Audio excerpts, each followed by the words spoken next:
আসসালামু আলাইকুম, welcome back to my channel Maya's cooking corner. আশা করি আপনারা সবাই ভালো আছেন, সুস্থ আছেন। আজ আমি আপনাদের জন্য নিয়ে এসেছি খাসির মাংসের ভুনা রেসিপি। খাসির মাংস রান্না করলে যে একটা গন্ধ থাকে, কিভাবে সেই গন্ধটা দূর হয়ে যাবে সেই সম্পর্কে টিপস এবং বিভিন্ন পদ্ধতি আজ আমি আপনাদের সঙ্গে শেয়ার করব। তো চলুন দেখে নিই এর জন্য আমরা কি করব। প্রথমে আমি চুলাতে একটি হাঁড়ি বসিয়ে এর মধ্যে 2 কেজি পরিমাণ খাসির মাংস নিয়েছি। হাড় মাংস সহ আমি সবগুলো খুব ভালো করে ধুয়ে পানি ঝরিয়ে নিয়েছি। এখন এর মধ্যে দিয়ে দেব কিছু গোটা গরম মশলা। এখানে নিয়েছি আমি 8-10টি ছোট এলাচ, 3টি বড় এলাচ, 1টি তেজপাতা ছোট করে কেটে নিয়েছি, 3 টুকরা দারুচিনি, 8-10টা লবঙ্গ আর 1 চামচ পরিমাণ কালো গোলমরিচ। এর মধ্যে এখন দেব স্বাদ অনুযায়ী লবণ, 1 চা চামচ হলুদ গুঁড়ো, লাল মরিচের গুঁড়ো দেব 1 টেবিল চামচ, ধনিয়া গুঁড়ো 1 টেবিল চামচ, জিরার গুঁড়ো 1 টেবিল চামচ। এখন দিয়ে দেব 1.5 কাপ পরিমাণ পেঁয়াজ কুচি। এখন এর মধ্যে দেব আমি 2 টেবিল চামচ আদা রসুনের পেস্ট। এখন দেব 1/2 কাপ পরিমাণ টক দই। আর এটা আমি আবারও বলে দিচ্ছি, খাসির মাংসের যে গন্ধ থাকে এই টক দইয়ের কারণে এই গন্ধটা কিন্তু চলে যাবে। তাই আপনারা সব সময় চেষ্টা করবেন খাসির মাংস যখন ভুনা করবেন এই টক দই দিতে। টক দই দিয়ে দিলাম 1 কাপ পরিমাণ সরিষার তেল। আপনারা চাইলে রেগুলার রান্নার সাদা তেলও দিতে পারেন। দিয়ে এখন এই সব কিছু মাংসের সাথে খুব ভালো করে মেখে নেব। এভাবে ঘুরিয়ে ঘুরিয়ে সব মশলাগুলো মাংসের সাথে ভালো করে মেখে নেব। মনে রাখবেন, হাত দিয়ে যদি মাংসের সাথে মশলাগুলো মেশানো যায় তাহলে মাংসের মধ্যে মশলাগুলো খুব ভালো করে ঢুকে যায়, এতে মাংসের স্বাদ বেড়ে যায়। আমার এই রেসিপি যদি আপনাদের ভালো লেগে থাকে তাহলে প্লিজ ভিডিওটি না টেনে শেষ পর্যন্ত দেখবেন। আর দেখবেন মজাদার এক গন্ধবিহীন খাসির মাংসের ভুনা। মাংস এবং মশলাগুলো খুব ভালো করে আমার মেখে নেওয়া হয়ে গিয়েছে।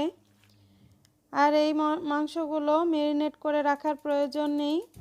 এখন চুলাটা জ্বালিয়ে দেব আর ঢাকনা দিয়ে ঢেকে রান্না করব 10 মিনিট।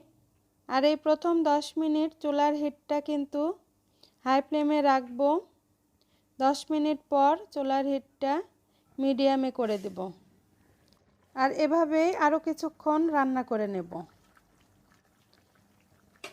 দেখুন ফিরে এসেছি 10 মিনিট পর। এখন চুলার হিটটা কমিয়ে দিয়েছি, মিডিয়াম করে দিয়েছি। আর মাংস থেকে বেশ কিছুটা পানি বের হয়েছে। এখন ভালো করে কিছুক্ষণ নেড়ে চেড়ে আবারও ঢাকনা দিয়ে ঢেকে রান্না করব। এই মাংস রান্নায় আমি কিন্তু কোনো রকম পানি ইউজ করব না। প্রায় 30 মিনিট পর আমি চুলার হিটটা একেবারে লো করে দিয়ে রাখব, তাহলেই ধীরে ধীরে মাংসগুলো সেদ্ধ হয়ে যাবে। আবারও কিছুক্ষণ পর ফিরে এসেছি। দেখুন মাংস থেকে আরও অনেকগুলো পানি বের হয়েছে। আবারও কিছুক্ষণ নেড়ে চেড়ে নেব। আপনারা যদি আমার চ্যানেলে নতুন হয়ে থাকেন তাহলে প্লিজ আমার চ্যানেলটিকে সাবস্ক্রাইব করে আমার পাশে থাকবেন আর পাশে থাকা বেল আইকনটি প্রেস করবেন। আমার সব ভিডিও নোটিফিকেশানগুলো সবার আগে আপনার কাছে পৌঁছে যাবে। আবারও মাংসগুলো ভালো করে নেড়ে চেড়ে দিয়ে ঢাকনা দিয়ে ঢেকে রান্না করব আরও কিছুক্ষণ। আর এভাবে বেশ কয়েকবার ঢাকনা তুলে তুলে নেড়ে দিতে হবে, তা না হলে নিচে লেগে যেতে পারে, যেহেতু এখানে টক দই দেওয়া আছে। আবারও ঢাকনা তুলেছি। দেখুন মাংস থেকে তেল উঠে আসতে শুরু করেছে, তার মানে মাংস রান্না আমার প্রায় হয়ে যাচ্ছে।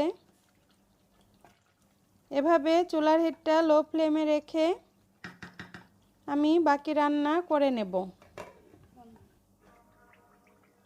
দেখুন ফিরে এসেছি আরও কিছুক্ষণ পর। এখন মাংসটা আরও কিছুক্ষণ নেড়ে চেড়ে নেব। নেড়ে চেড়ে নিয়ে এর মধ্যে দিয়ে দেব 10-12টি কাঁচামরিচ। কাঁচামরিচটা দিয়ে মাংসের সাথে আবারও মিশিয়ে দেব, দিয়ে ঢাকনা দিয়ে ঢেকে রান্না করব আরও 10 মিনিট।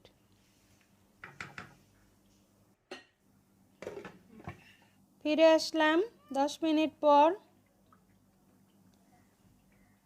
মাংসের কালারটা কত চমৎকার হয়েছে দেখুন। মাংসটা খেতেও কিন্তু খুব মজাদার হবে।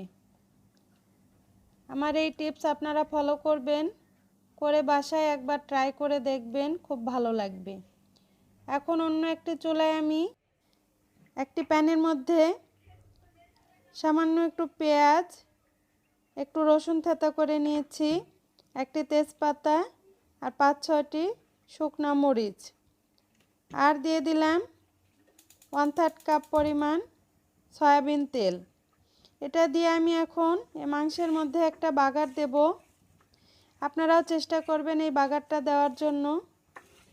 টক দই দিলে তো খাসির মাংসের গন্ধটা থাকবেই না, আবার এই বাগারটা দিলেও মাংসের টেস্ট দ্বিগুণ হয়ে যাবে। দেখুন পেঁয়াজ যখন এরকম একটু লালচে হয়ে আসবে, এই পর্যায়ে আমি সামান্য গোটা জিরে ফোড়ন দিলাম, দিয়ে এখন এই বাগারটা মাংসের মধ্যে ঢেলে দেব। ঢেলে দিয়ে মাংসের সঙ্গে খুব ভালো করে মিশিয়ে দেব। অনেকের কাছে শুনি খাসির মাংস ভালো লাগে না, খাসির মাংস খাবো না, খাসির মাংসে গন্ধ লাগে, তাই অনেকেই খাসির মাংস পছন্দ করেন না। তাই বলছি আমার এই টিপস এবং পদ্ধতি ফলো করে একবার রান্না করে খেয়ে দেখবেন, একটুকুও খাসির মাংসের গন্ধ থাকবে না। এ পর্যায়ে আমি দিয়ে দেব 1 চা চামচ ভাজা জিরার গুঁড়ো আর 1 চা চামচ গরম মশলার গুঁড়ো। এগুলো দিয়ে আমি আবারও মাংসের সঙ্গে ভালো করে মিশিয়ে দেব। দেখুন আমি চুলার হিটটা এখন বাড়িয়ে দিয়েছি।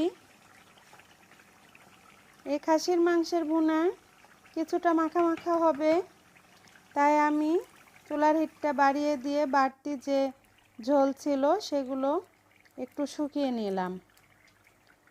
এ পর্যায়ে আমার রান্না প্রায় হয়ে গিয়েছে। এখন আমি চুলার হিটটা বন্ধ করে দেব। দেখুন ভেতরে কোনো ঝোল নেই,